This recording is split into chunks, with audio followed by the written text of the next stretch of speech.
یہ جو باتیں بڑی بڑی کر رہے تھے اس پر تو میں صرف ان کو ایک ہی بات کہوں گا کہ کسان کا جو اس وقت کا مسئلہ ہے اس کے اوپر پہلے آپ کی ایک خاتون آئی تھی، انہوں نے کہا تھا پچھلی دفعہ کہ ہم کسان سے گندم لیں گے، ہم یہ کریں گے وہ کریں گے۔ کسی نے کسان سے گندم نہیں خریدی۔ پچھلے سال ہماری 1800 2000 روپے میں بکی ہے، اس سال کہہ رہے ہیں جی کہ 3500 روپے اب ریٹ دوں گی، آپ بیجیں۔ ہم نے وہ بیج لیا گندم، اب گندم تیار ہو گئی ہے۔ اب حالات یہ ہیں، اوپن مارکیٹ میں جا کر منڈیاں چیک کریں۔ ہمارے گھر جب پڑی ہوئی تھی اس وقت تو یہ اٹھانے آ گئے تھے کہ جی ہمارے قلت ہو گئی ہے، تو ہم سے زبردستی 1000 روپیہ 2000 روپیہ من انہوں نے ریٹ سے کم اٹھائی ہے۔ اب ان کا جب مسئلہ ہوا کہ 3500 روپے لیں گے تو وہاں پر کوئی طریقہ کار نہیں ہے۔ آج بھی ہماری گندم جو ہے 2800 2900 میں بک رہی ہے۔ اگر آپ نے یہ 3500 میں نہ خریدنی شروع کی تو ہمارا پھر وہ ریٹ 2000 روپیہ ہو جائے گا۔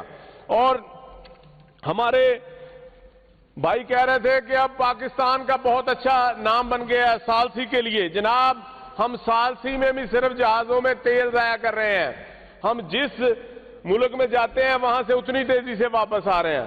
ہماری ایک واضح پالیسی ہونی چاہیے، ہمیں ایران کے ساتھ بالکل کھڑا ہونا چاہیے۔ ہماری پالیسی نہیں ہے کہ اسرائیل کے ساتھ کھڑے ہوں۔ قائد اعظم سے لے کر آج تک ہم اسرائیل کے ساتھ نہیں کھڑے، ہم ایران کے ساتھ کھڑے ہیں اور ان شہداء کے ساتھ کھڑے ہیں۔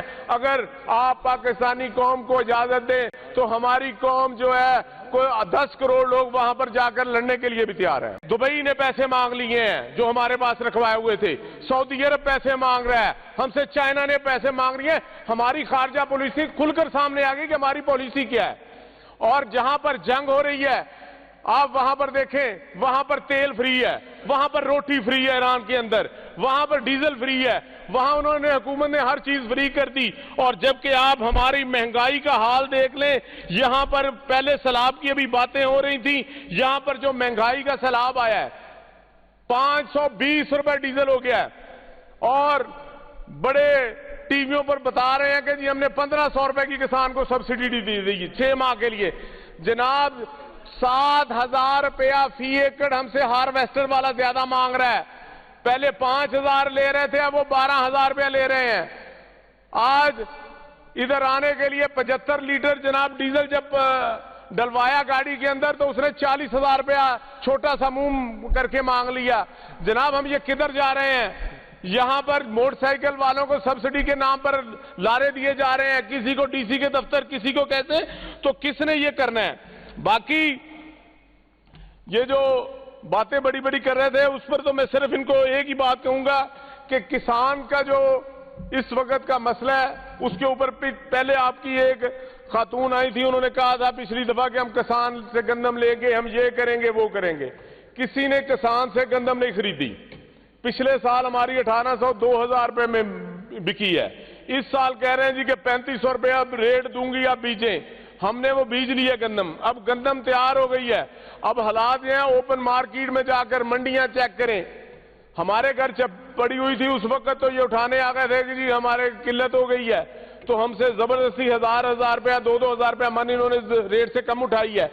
اب ان کا جب مسئلہ ہوا کہ 3500 روپے لیں گے تو وہاں پر کوئی طریقہ کار نہیں ہے۔ آج بھی ہماری گندم جو ہے 2800 2900 میں بک رہی ہے۔ اگر آپ نے یہ 3500 میں نہ خریدنی شروع کی تو ہمارا پھر وہ ریٹ 2000 روپیہ ہو جائے گا۔ اور ہمارے بھائی کہہ رہے تھے کہ اب پاکستان کا بہت اچھا نام بن گیا ہے ثالثی کے لیے۔ جناب ہم ثالثی میں بھی صرف جہازوں میں تیل ضائع کر رہے ہیں۔ ہم جس ملک میں جاتے ہیں وہاں سے اتنی تیزی سے واپس آ رہے ہیں۔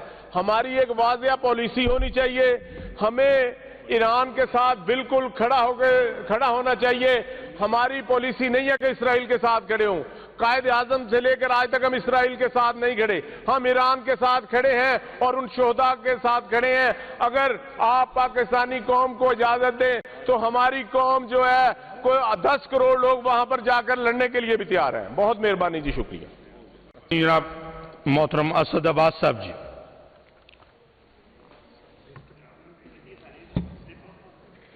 جی جناب چیئرمین، بسم اللہ الرحمن الرحیم، ایاک نعبد و ایاک نستعین۔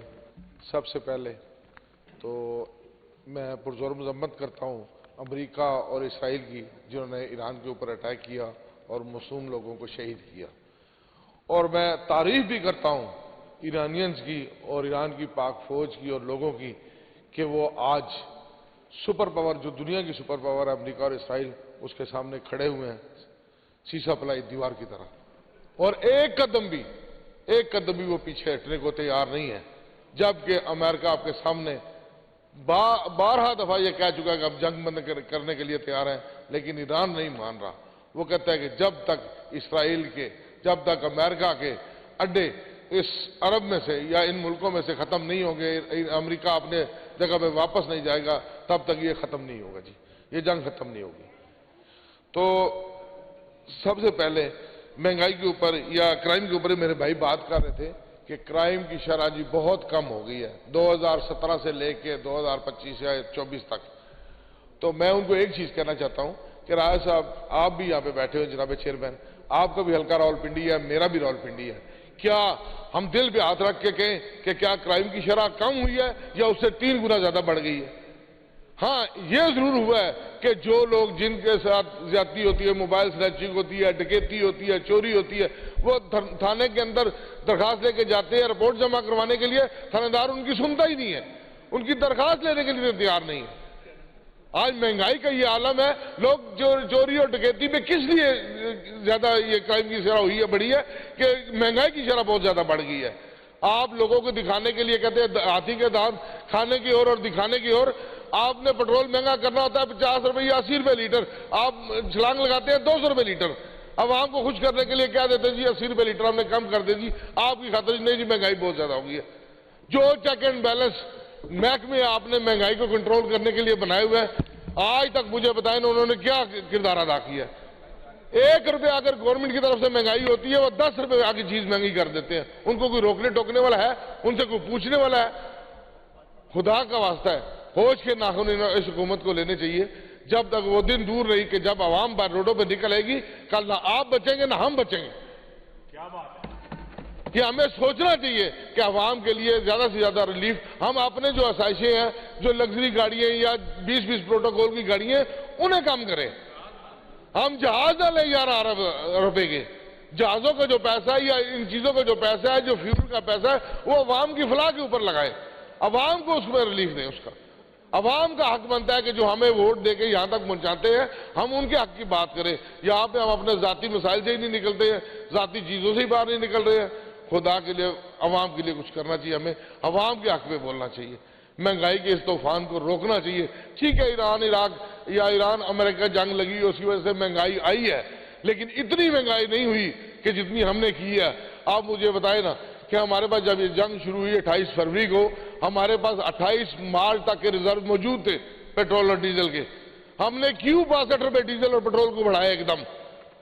ہمیں عوام کے بارے میں سوچنا چاہیے تھا۔ ہاں جو نیا تیل آیا، نیا ڈیزل آیا، اس کے مطابق ہمیں ریٹ کو اوپر لے کے جانا چاہیے، لیکن اتنا بھی نہیں کہ 200 روپے لیٹر، آج 523 روپے لیٹر ڈیزل ہو گیا، 200 روپے ڈیزل بڑھا دیا، 162 روپے پیٹرول بڑھا دیا، اتنا ظلم نہ کرے۔ دنیا میں کہیں اتنے مہنگے نہیں ہوا۔ $4 فی گیلن آج بھی امریکہ کے اندر پیٹرول ہے، یعنی کہ 275 روپے پر لیٹر ہے۔ ہمارے آج کا 460 روپے لیٹر ہے۔ یہ کس طرح کا انصاف ہے؟ یہ کیا ہو رہا ہے ہمارے ملک کے اندر؟ ہمیں عوام کے بارے میں بارہا سوچنا ہوگا، اس چیز کے اوپر کنٹرول کرنا ہوگا، اپنی آسائشوں کو ہمارے اللہ تلّہ جو چیزیں ہیں ہم انہیں کم کر کے عوام کے اوپر ان چیزوں کو صرف کرنا ہوگا، عوام کے بارے میں سوچنا ہوگا۔ ہاں ایک چیز میں یہ کہنا چاہتا ہوں کہ آپ کو بھی پتہ ہے کہ آج ہمارا لیڈر عمران خان جیل کے اندر بند ہے۔ کیا اس کا حق نہیں بنتا کہ وہ اپنا علاج کرا سکے؟ کیا اس کا حق نہیں بنتا کہ اپنی فیملی سے ملاقات کر سکے؟